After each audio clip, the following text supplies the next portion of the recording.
Hey everyone, I'm Dr. Christopher Martin, and I'm the instructor for a whole bunch of history courses including totalitarianism, civil rights, modern China, and survey courses in American history and Western civilization.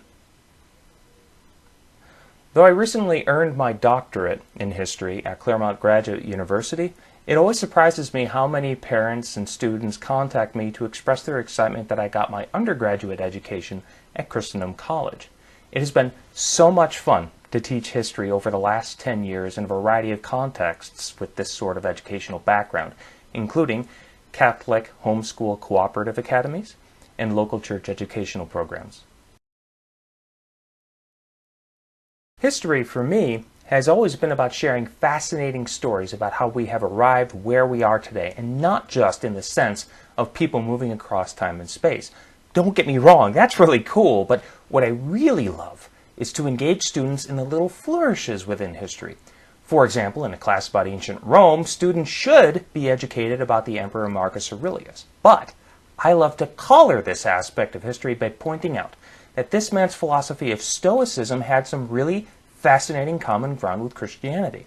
It really adds depth to the Bible passage of Galatians 4:4, for example, that Christ came in the fullness of time, when even Rome had developed an understanding of the importance of virtue in both public and private life. I've been teaching with Homeschool Connections since 2017, and really it's been one of the best parts of being a teacher. Not only do I get to share history with young, fresh Catholic minds, but I also get to do so in a manner that allows all of us to sit comfortably within our own homes. There have been times in the past when teaching is largely an exercise in just getting students to feel comfortable in the classroom. Here with Homeschool Connections, however, it's been just wonderful to see how quickly students acclimatize to the classroom when the classroom is their own home. Now, I have to say, I think one of the reasons why I see students getting comfortable in my classes is because I can be a little goofy. My approach to teaching is that we really need to break up the heavy-duty lectures with something more lighthearted. So typically, I'll have about 10 minutes of lecture followed out by some time for questions in which students get to ask about clarification or a little bit more depth in the subject, and then I joke around at the same time. You might hear me claim that my drink is radioactive because it's neon green. You might hear me reassure you that no blueberries were harmed when I brewed my blueberry coffee this morning. Or I might just pull out a ukulele and sing a verse or two of Waltzing with Bears. The fact is, history lectures are interesting, but our brains need to reset from time to time in the middle of class, and besides, it's more fun that way.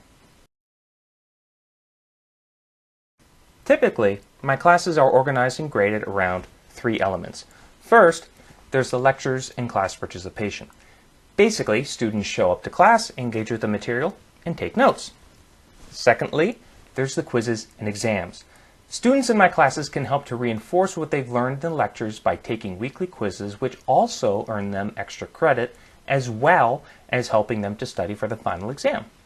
Finally, there's a writing element. I basically only ask 2 things of my students in this writing element. First, that they work with me to fix and improve their papers in just 3 focused ways. You don't have to write a perfect paper. You only have to improve your paper in 3 focused ways. This way, I can challenge both basic and advanced writers to simply improve their writing over the course of the semester.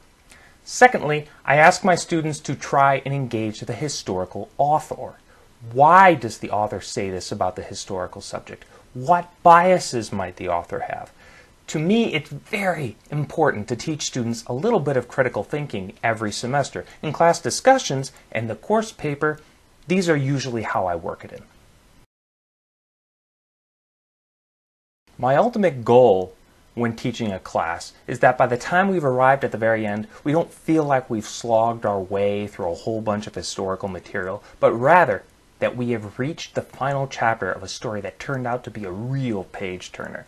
Plenty of students have enjoyed and thanked me for the classes at that point, but here, let me say to you, thank you for your students. Thank you for the opportunity of letting me teach them, and I hope to see them all soon. God bless you all.